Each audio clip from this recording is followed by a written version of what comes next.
Nobody wants that old junk, my daughter-in-law said, her voice light and casual, as if she were commenting on expired groceries instead of the life my husband and I had built together. I stood in the doorway of the garage, my hand still resting on the frame, watching as Ashley lifted another box and set it down beside the trash bins.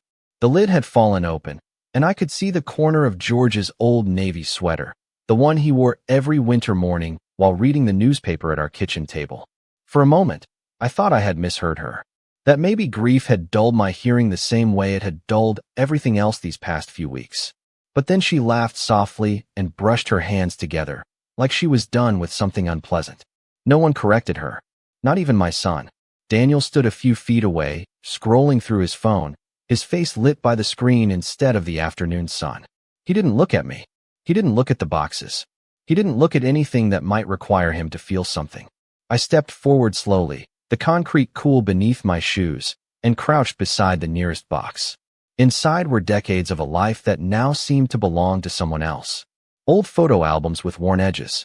A set of tools George had kept polished even after he stopped using them.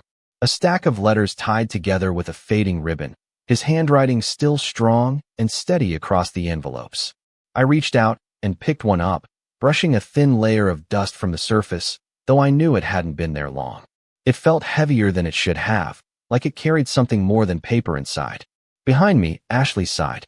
"Margaret, you really don't need to go through all that," she said, her tone shifting into something that sounded almost kind, if you didn't listen too closely. "It's just clutter. We're trying to make things easier for you." Easier. I turned the word over in my mind without saying it out loud.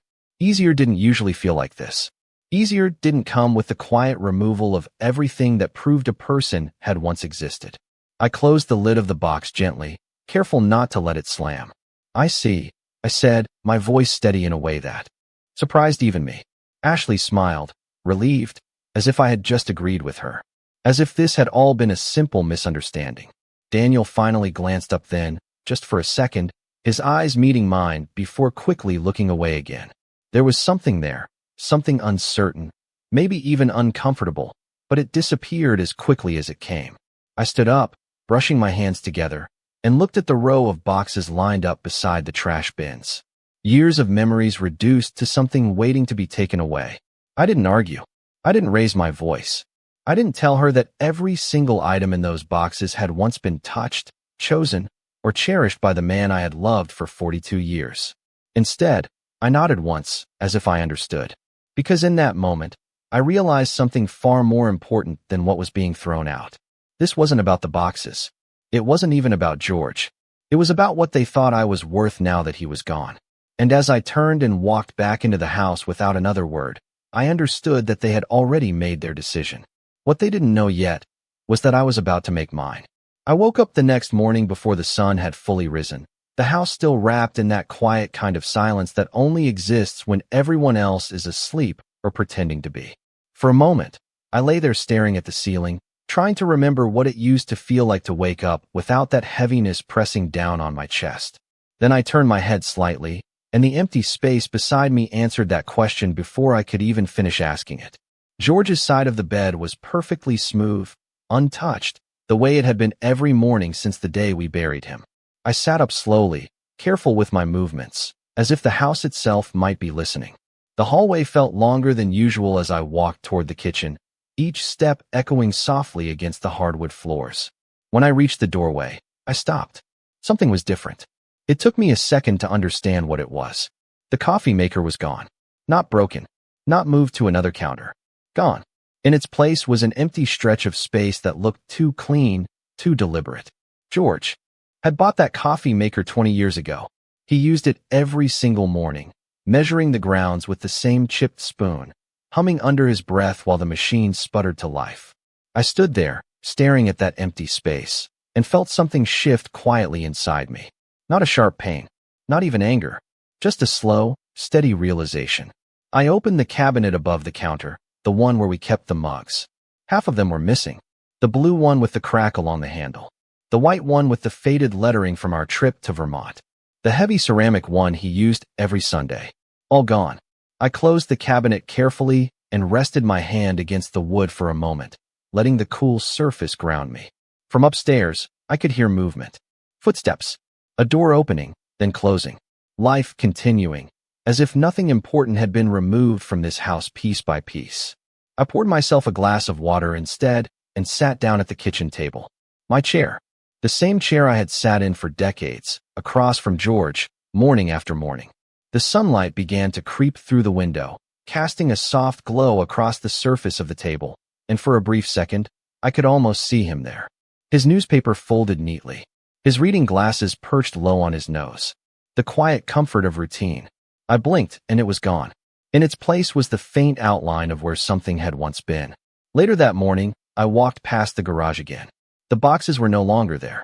The space beside the trash bins was empty, as if nothing had ever been placed there at all. I stood still, my hands folded loosely in front of me, and let the silence settle around me. No explanation, no conversation, just absence. When I went back inside, Ashley was already in the living room, rearranging the furniture with the kind of focus that suggested she had been planning this for some time. She glanced at me briefly, offering a polite smile that did not reach her eyes. "Good morning," she said, as if everything was exactly as it should be. I returned the smile, just as polite, just as empty. "Good morning," I replied. Daniel was sitting on the couch, watching something on television, though I doubted he could tell you what it was. He did not look up when I entered the room. He did not ask about the boxes. He did not ask about anything. I stood there for a moment, taking in the new arrangement of the room, the subtle shifts that made it feel less like a home and more like a place in transition. Then I turned and walked away without another word. Because by then, I understood something with absolute clarity. They were not just clearing space. They were rewriting it. And they believed I would simply fade along with everything else. I began to notice the pattern that afternoon, not because it was obvious, but because it was too consistent to ignore. It was in the way Ashley moved through the house, not like someone living in it, but like someone preparing it. Every gesture had a purpose. Every decision had a direction. I watched her from the hallway as she stood in the dining room, holding one of George's old chairs by the backrest, tilting it slightly, as if measuring its worth. That chair had been at the head of our table for more than 30 years. He used to sit there every Sunday, carving roast chicken with a steady hand, while telling the same stories Daniel had heard 100 times and still pretended to enjoy. Now it was just an object in her hands, something to be evaluated and possibly removed. "This one should probably go too," she said over her shoulder, not even checking if I was listening. Daniel's voice came from somewhere behind her, distant and distracted. "If you think so." That was all it took. No discussion, no hesitation. I felt something tighten in my chest, not sharp enough to be pain, but firm enough to hold my attention. I stepped into the room slowly, my eyes moving across the table, the chairs, the cabinet in the corner where we kept the good china. The cabinet door was slightly open. I walked over and pulled it wider. Inside, the shelves looked unfamiliar. The delicate plates we had saved for holidays were gone. The glassware we received as a wedding gift, carefully wrapped and preserved for decades, had disappeared without a sound. I ran my fingers along the empty shelf, tracing the faint outline where something had once rested. Behind me, Ashley let out a small sigh, the kind people make when they believe someone else is being unreasonable. "Margaret, we talked about this," she said, her voice calm, controlled, almost rehearsed. "You do not need all of this anymore." I turned to face her, studying her expression. There was no cruelty in it, not in the way people expect cruelty to look. No raised voice, no harsh words, just certainty, the kind that does not ask for permission. Daniel was standing near the doorway now, his arms crossed loosely, his gaze fixed somewhere just above my shoulder. He still was not looking at me. I held his gaze anyway, waiting, giving him the space to say something, anything that might suggest he remembered who I was to him. Seconds passed, then more, but nothing came. I looked back at Ashley and nodded once, slowly, as if I were the one agreeing to her terms. "Of course," I said quietly. "You know best." Her shoulders relaxed almost immediately, a small victory claimed without resistance. She turned back to the chair, already moving on to the next decision. I stayed where I was for a moment longer, letting the silence settle into something solid. Because it was no longer just about what was missing. It was about how easily it had been taken, how naturally they had both accepted that this house, this life, no longer required my voice. I closed the cabinet door gently and stepped away, my reflection briefly catching in the glass. For a second, I barely recognized the woman looking back at me. Not because she had changed, but because I was finally seeing her clearly. And as I walked out of the room without another word, I understood that this was not happening by accident. This was a plan, one that had been set in motion long before I ever noticed the first thing missing. That night, I sat alone in the bedroom George and I had shared for more than 4 decades, the soft glow of the bedside lamp casting familiar shadows across walls that suddenly felt unfamiliar. I did not turn on the overhead light. I did not need brightness to see what had already become clear. The room still held traces of him, though fewer than before.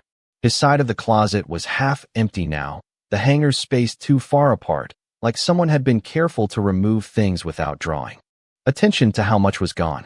I walked over slowly and ran my fingers along the fabric of one of his remaining jackets, the material cool and still carrying the faint scent of the cologne he had worn for years. For a moment, I closed my eyes, allowing memory to fill in the spaces that reality was quietly erasing. I could see him standing there, adjusting his cuffs, turning toward me with that small, reassuring smile he always had when he noticed I was watching him. He had been a man of routines, of quiet gestures that spoke louder than words. Every morning, he made sure my coffee was ready before I even stepped into the kitchen. Every evening, he checked the locks twice before heading upstairs, not because he was afraid, but because he believed it was his job to make sure I felt safe. I opened my eyes again, and the room returned to what it was now. Still, controlled, changing. I sat down on the edge of the bed and looked toward the dresser. One of the drawers was slightly open. I did not remember leaving it that way. I stood and walked over, pulling it open the rest of the way. Inside, things had been rearranged. Not randomly, intentionally. George's watch, the one he had worn every day since Daniel was born, was no longer there. Neither was the small wooden box where he kept old receipts and handwritten notes, things most people would have thrown away, but he kept as if they were proof that life had been lived in small, meaningful ways. I rested my hands on the edge of the dresser and let out a slow breath, steady and controlled. This was not carelessness. This was not grief expressed through confusion. This was selection. Someone had gone through his things and decided what was worth keeping and what was not. And they had done it without asking me. I turned slightly and looked toward the door, half expecting someone to be standing there, watching, waiting for a reaction. But the hallway was empty, quiet, as if the house itself had agreed to keep their decisions unquestioned. I walked back to the bed and sat down again, my hands folded neatly in my lap. For years, George had handled everything that required a firm voice. He spoke when something needed to be protected. He stepped in when boundaries were crossed. And I had trusted that presence so completely that I never considered what would happen when it was gone. But as I sat there in the dim light, surrounded by the quiet evidence of what had already been taken, I realized something he had once told me, long before any of this began. We had been sitting on the porch one summer evening, watching the sun dip below the trees, when he turned to me and said, "If anything ever happens to me, you need to remember one thing. Do not let anyone make you feel like you do not belong in your own home." At the time, I had smiled, brushing it off as one of his unnecessary worries. But now, those words settled into place with a clarity that felt almost deliberate. I looked around the room one more time, taking in every detail, every absence, every quiet change that had been made without my consent. And for the first time since all of this began, I did not feel confused. I did not feel uncertain. I felt aware. Because this was not about grief anymore. This was about control. And as I reached over and gently closed the drawer, I understood that whatever they thought they were doing, they had already gone too far. The next afternoon, I heard it without meaning to. I had not been listening for anything in particular, just moving quietly through the hallway, the way I had started doing lately, as if the house required a softer presence from me now. Their voices carried from the kitchen, low but not careful enough to be hidden. I stopped just short of the doorway, not out of hesitation, but because something in Ashley's tone held me there. "We need to finish this before the realtor comes on Friday," she said, her words clear, steady, as if she had already said them several times before. Realtor. The words settled into place slowly, like a piece of a puzzle I had not realized I was solving. Daniel responded, his voice quieter, less certain. "It might be too soon." There was a pause, brief but noticeable, followed by the soft sound of something being set down on the counter. "It is not too soon," Ashley replied, her tone still calm, but firmer now. "The market is good, and there is no reason to wait. We are already behind schedule." Behind schedule. I felt my hand tighten slightly against the wall beside me, my fingers pressing into the paint as if it might anchor me in place. This was not a suggestion. This was a plan, one that had been discussed, organized, and set into motion without a single word to me. Daniel exhaled slowly. "What about Mom?" he asked, the question sounding almost like an afterthought. Not urgent, not protective, just present. There was another pause, longer this time, and when Ashley spoke again, her voice softened in a way that might have sounded considerate to someone who did not know her. "She will be fine," she said. "There are plenty of places she can go. Smaller, easier to manage. It is better for her." Better. I had heard that word before. It always seemed to arrive just before something was taken away. I remained where I was, my breathing even, my expression unchanged, even though no one could see it. Because in that moment, something shifted into focus with absolute clarity. This was never about clutter. It was never about helping me. It was about removing me. Not suddenly, not violently, but carefully, step by step, item by item, until there was nothing left tying me to this house except the fact that I was still standing in it. I listened as Daniel murmured something I could not fully make out, his voice trailing off as if he was trying to convince himself as much as her. Ashley responded with quiet assurance, the kind that leaves no room for disagreement. They spoke about timelines, about paperwork, about preparing the house for listing. Practical details delivered with the ease of people discussing something that already belonged to them. I did not stay long enough to hear everything. I did not need to. I turned away from the doorway and walked back down the hall, my steps measured, my posture unchanged. Each word I had heard settled into place inside me, not as chaos, but as confirmation. By the time I reached the living room, the space felt different again. Not because anything had been moved since the morning, but because I now understood what all of it meant. This house was not being reorganized. It was being cleared, prepared, positioned for a future that did not include me. I stood there, for a moment, looking around at the carefully arranged furniture, the empty spaces where objects had once held meaning, and allowed myself one final second of stillness. Not to grieve, not to question, but to accept. Because once something becomes clear, it cannot be unseen. And as I turned and walked toward the front door, my hand brushing lightly against the wall I had painted years ago, I realized something with a calm certainty that surprised even me. They believed they were deciding my future. They believed I would simply follow the path they had chosen. What they did not understand was that I had just heard enough to make my own decision. The next morning, I did not wait for anyone to wake up. I dressed quietly, choosing one of my simpler outfits, the kind that did not draw attention, and moved through the house without turning on unnecessary lights. The air felt different, heavier in a way that no longer confused me. It was not grief. It was awareness. I picked up my purse from the small table near the front door and paused for just a second, my hand resting on the strap as I looked back into the living room.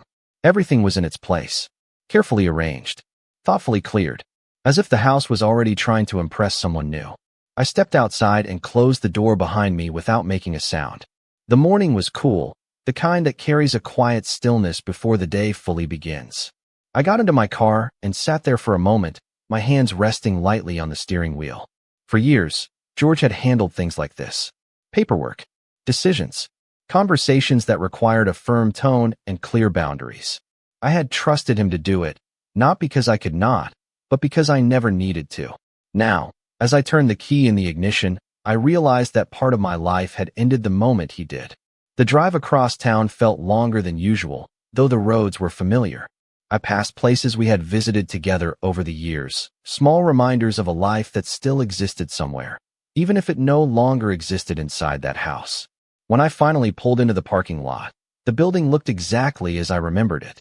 Clean, neutral, unchanged. I stepped out of the car and walked toward the entrance, my pace steady, my expression calm.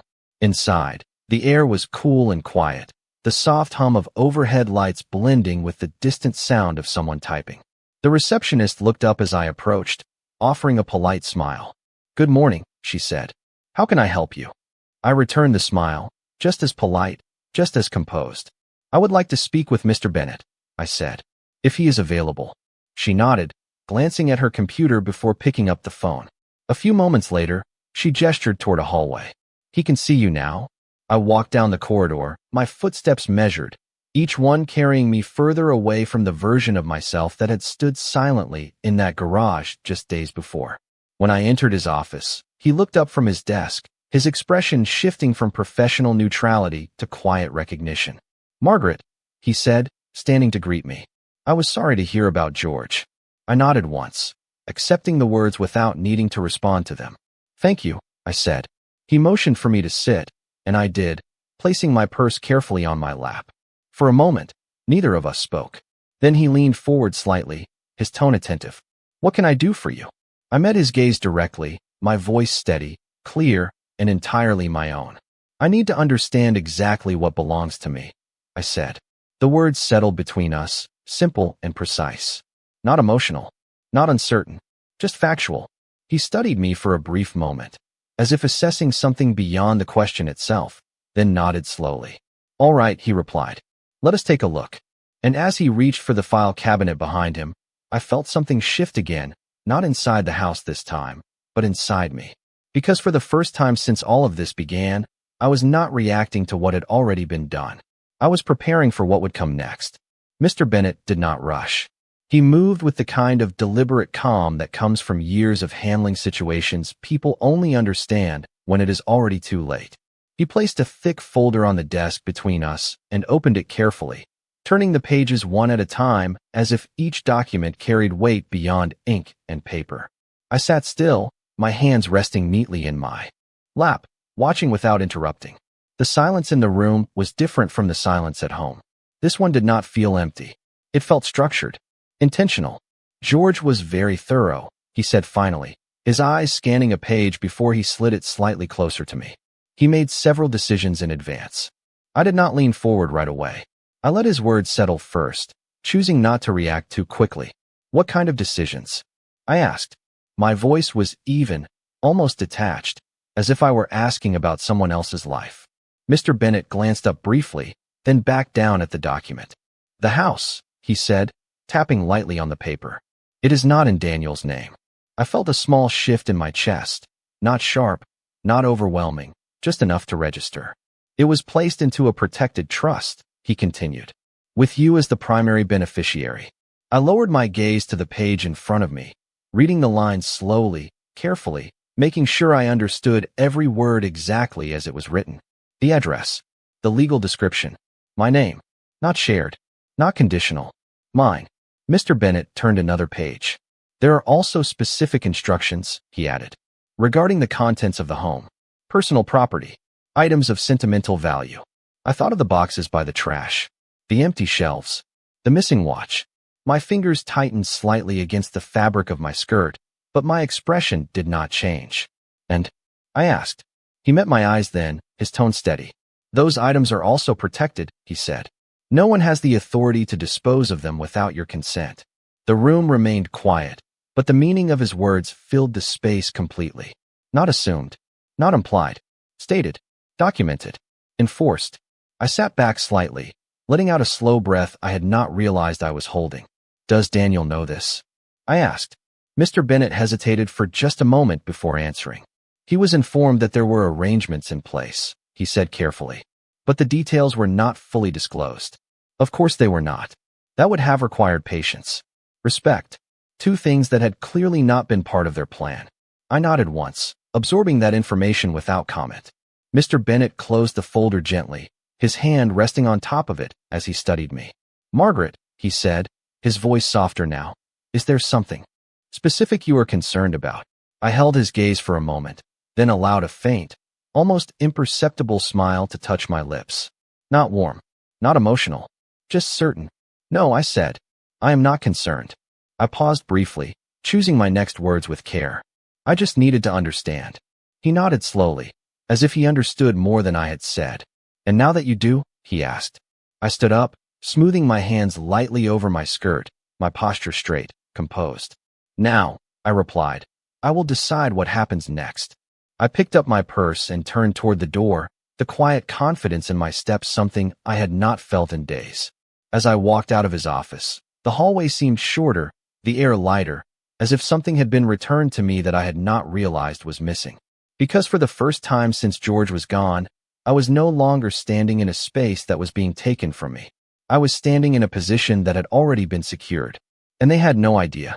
When I returned home that afternoon, nothing appeared different at first glance, and that was exactly what made it so clear. The living room was still arranged with careful precision, the cushions aligned, the surfaces clean, the space prepared as if it were waiting to be shown rather than lived in.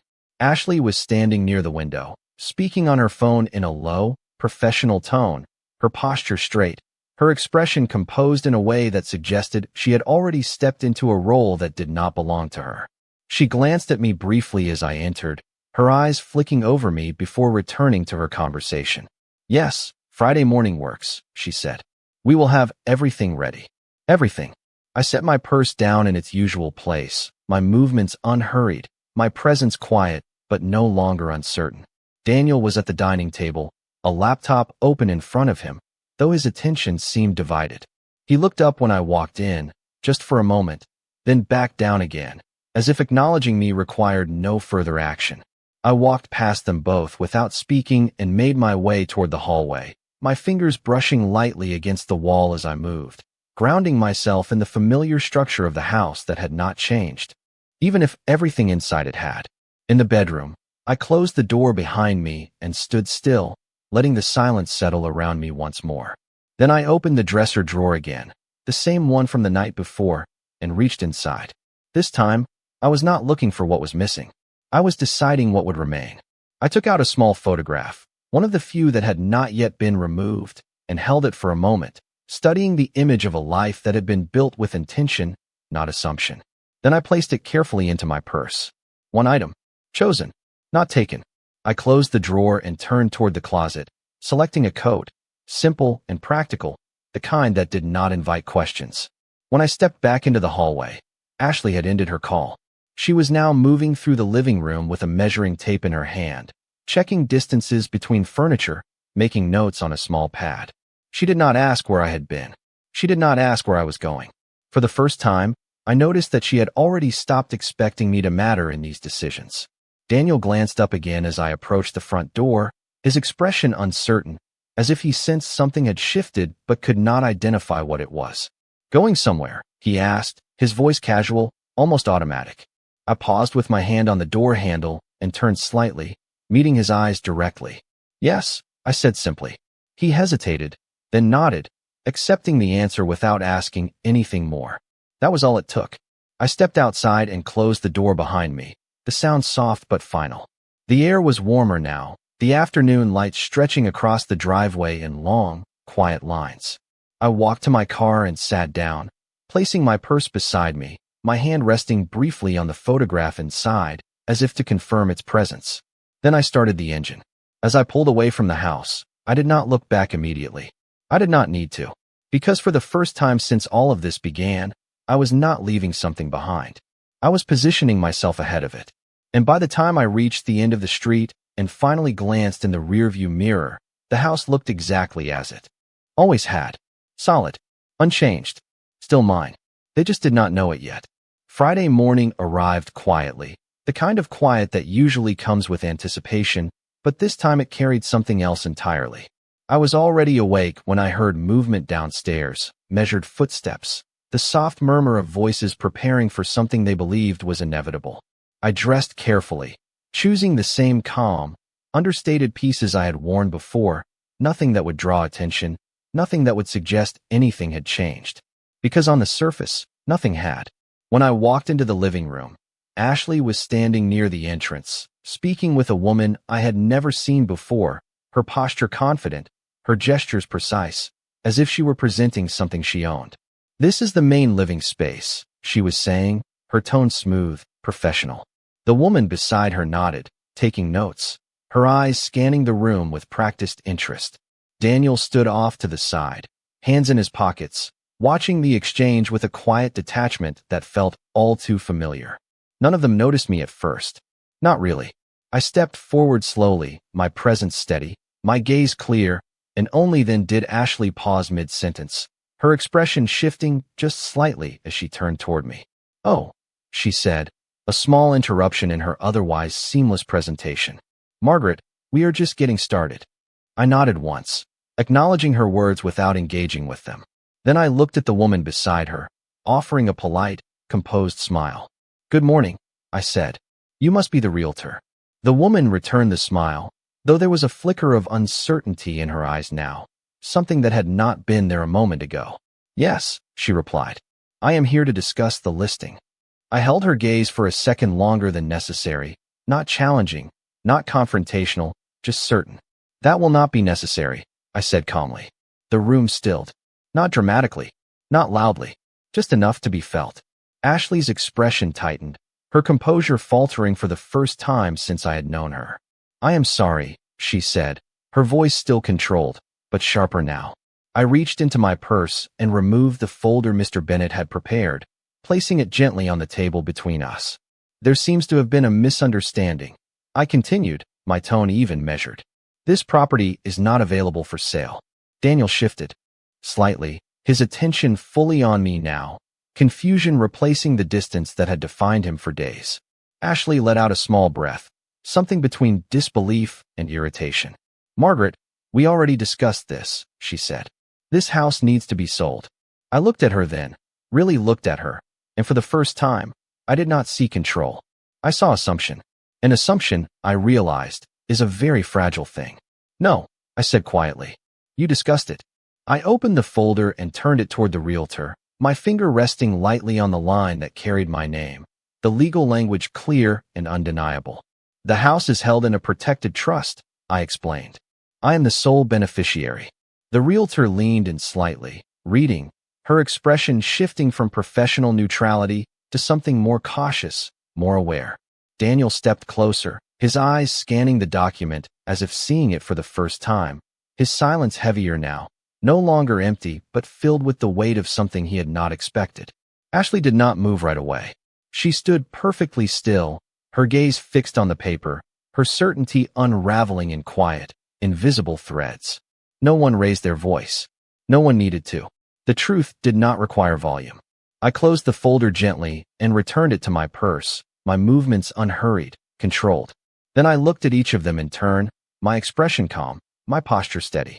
"You will need to make other arrangements," I said simply. The words were not loud, but they settled into the room with finality.